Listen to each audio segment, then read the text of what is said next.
Salam untuk kita semuanya, berjumpa lagi dengan saya di channel Artela Tutorial, tempat kita untuk berbagi informasi seputar informasi pendidikan dan informasi guru, serta informasi lain yang ada hubungannya dengan pendidikan dan guru.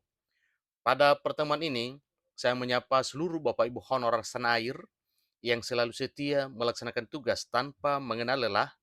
Saya yakin bahwa seluruh Bapak Ibu honorer selalu dalam keadaan sehat walafiat. Pada pertemuan ini ada satu informasi penting yang perlu saya sarankan kepada seluruh Bapak Ibu honorer terkait dengan informasi penghapusan dan pengangkatan honorer di tahun 2023 tahun ini.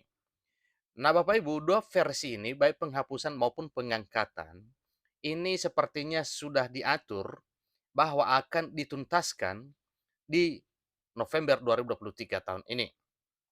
Nah, terkait dengan November 2023 yang mana itu juga adalah tenggat waktu penghapusan, seterusnya mengantisipasi penghapusan supaya tidak berdampak kepada seluruh honorer, maka sebelum November itu atau sebelum 28 November, semua honorer diantisipasi sudah bisa dialihkan statusnya menjadi aparatur sipil negara.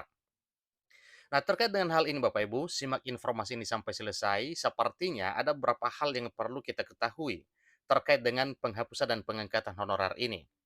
Bahkan sepertinya sudah diisukan secara publik bahwa ada perbedaan pengangkatan terkait dengan ASN P3K. Nah, untuk hal itu simak informasinya sampai selesai. Jangan ketinggalan informasi, dan bagi Bapak Ibu yang sedang menonton, demikian dengan Bapak Ibu yang mungkin baru menemukan informasi melalui channel ini, dukung dengan cara like dan subscribe, share, dan komen, serta nyalakan tombol notifikasinya supaya semua informasi yang disalurkan melalui channel ini selalu update di layar Bapak Ibu.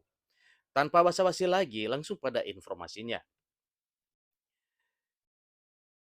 Rancangan Undang-Undang tentang perubahan atas Undang-Undang Nomor 5 Tahun 2014 ini tentang aparatur sipil negara tengah dibahas pemerintah dan Dewan Perwakilan Rakyat Republik Indonesia, yang mana dalam hal ini pemerintah itu melalui Menpan RB dan BKN dan bersama dengan Dewan Perwakilan Rakyat Republik Indonesia.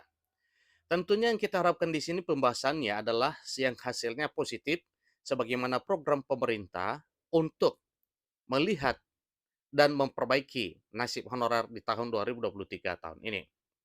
Jadi salah satunya mengenai aparatur sipil negara P3K paruh waktu. Nah, ini yang baru Bapak Ibu ya, istilah baru terkait dengan pengangkatan honorer menjadi aparatur sipil negara yang mana ada P3K penuh waktu dan ada P3K paruh waktu.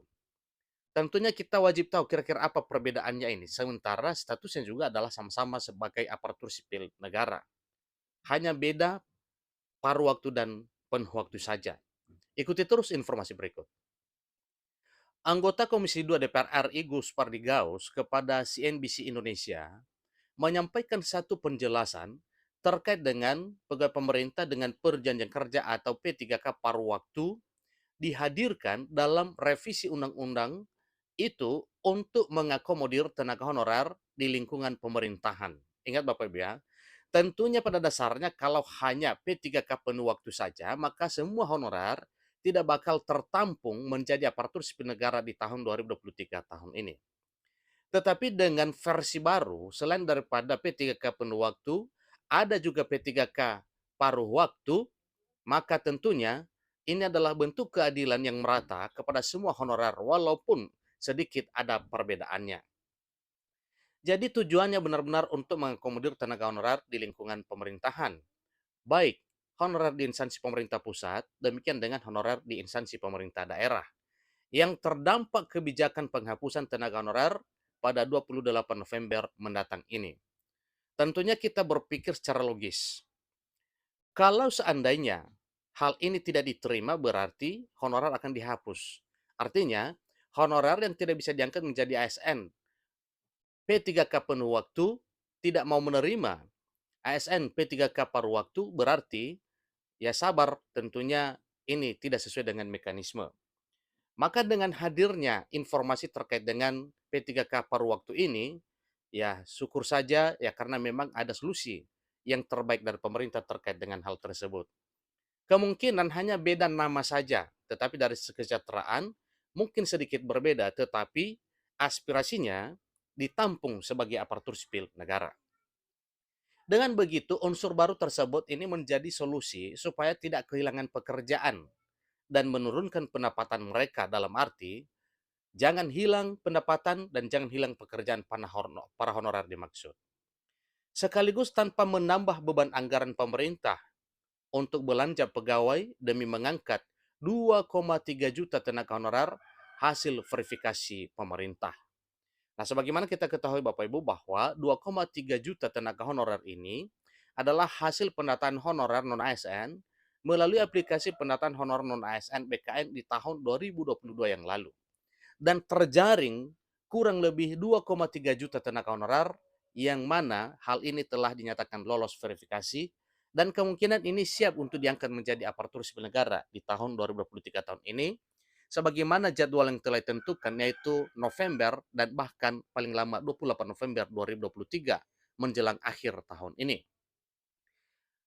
Ini menurut Gus Pardi Gaus juga sudah sesuai dengan keputusan Menteri Pendayagunaan Aparatur Negara dan Reformasi Birokrasi Menpan RB Abdullah Azwar Anas yang berjanji akan menyelesaikan status honorer tanpa ada pembengkakan anggaran ya, menyelesaikan honorer tanpa ada pembengkakan anggaran yang secara signifikan, kemudian tanpa adanya PHK massal dan seterusnya tidak akan menurunkan pendapatan honorer selama ini.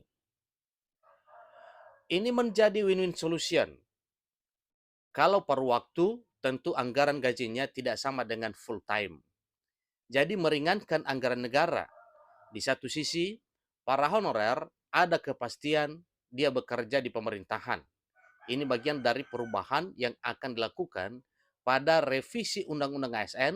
Ini tegas Gus Pardi dikutip pada hari Rabu 5 Juli 2023, 2 hari yang lalu. Nah, tentunya adalah bentuk kebijakan yang dilakukan oleh pemerintah ini. Tujuannya adalah untuk menampung para honorer tetap bekerja dan tetap memiliki penghasilan sebagaimana layaknya seorang ASN.